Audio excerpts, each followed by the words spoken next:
തലയടക്കമുള്ള 300 gram വറ്റമീൻ കഴുകി വൃത്തിയാക്കിയിട്ട് ഇവിടെ വെച്ചിട്ടുണ്ട്. ഒരു പാനിലേക്ക് 1/4 മുറി നാളികേരം, 2 ടേബിൾ സ്പൂൺ മല്ലിപ്പൊടി, 1.5 ടേബിൾ സ്പൂൺ കാശ്മീരി മുളക് പൊടി, 5 ചെറിയ ഉള്ളി ഇത്രയും ചേർത്തിട്ട് നല്ല രീതിയിലൊന്ന് വറുത്തെടുത്തിട്ടുണ്ട്. അത് മിക്സിയുടെ ജാറിലേക്ക് ഇട്ടിട്ട് നല്ല രീതിയിൽ അരച്ചെടുത്തിട്ട് കറി വെക്കാനുള്ള പാത്രത്തിലേക്ക് ഒഴിച്ചു കൊടുക്കുന്നു. ഇതിലേക്ക് ആവശ്യമുള്ള പുളിവെള്ളം ഒഴിച്ചു കൊടുക്കാം. 2 പച്ചമുളക് കീറിയിട്ടിട്ടുണ്ട്. ഒരു തക്കാളി ചെറിയ കഷ്ണങ്ങളാക്കി ഇട്ട് കൊടുക്കുന്നുണ്ട്.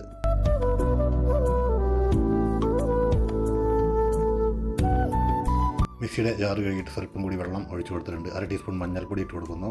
ആവശ്യത്തിനുള്ള ഉപ്പ് ഇട്ട് കൊടുക്കുന്നു. ഒരു ചെറിയ കഷ്ണം ഇഞ്ചി ചതച്ചതിട്ട് കൊടുക്കുന്നു. ഒന്ന് ഇളക്കി യോജിപ്പിക്കാം. അതിന് ശേഷം നമുക്കതൊന്ന് മൂടി വെച്ചിട്ട് തിള വരുന്നത് വരെ ഒന്ന് വേവിച്ചെടുക്കാം.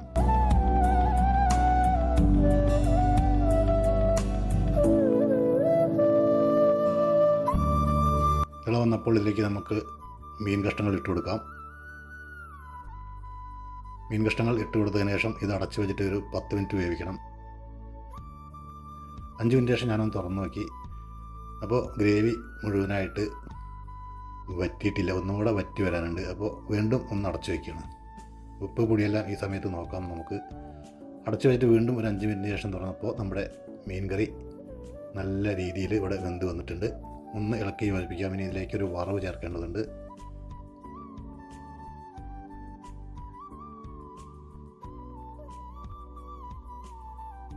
വറവ് ചേർക്കാനായിട്ടൊരു പാനിലേക്ക് 2 ടേബിൾ സ്പൂൺ വെളിച്ചെണ്ണ ഒഴിക്കുന്നു.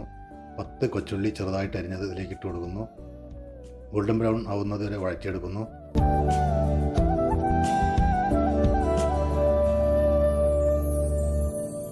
അര ടീസ്പൂൺ കാശ്മീരി മുളക് പൊടി ഇട്ട് കൊടുക്കുന്നു. കറിവേപ്പില ഇട്ട് കൊടുക്കുന്നു. കറിയിലേക്ക് ഒഴിക്കുന്നു. സുന്ദരമായിട്ടുള്ള മീൻ കറി, വറ്റ മീൻ കറി ഇവിടെ റെഡിയായി. അപ്പോൾ ഈ വീഡിയോ ഇഷ്ടപ്പെട്ടാൽ ലൈക്ക്, കമൻറ്റ്, ഷെയർ എല്ലാം മറക്കാതെ ചെയ്യുക. ആദ്യമായിട്ട് കാണുന്നവർ ചാനൽ ഒന്ന് സബ്സ്ക്രൈബ് ചെയ്തിട്ട് ബെൽ ബട്ടൺ കൂടി അമർത്തിപ്പാൻ ശ്രമിക്കുക.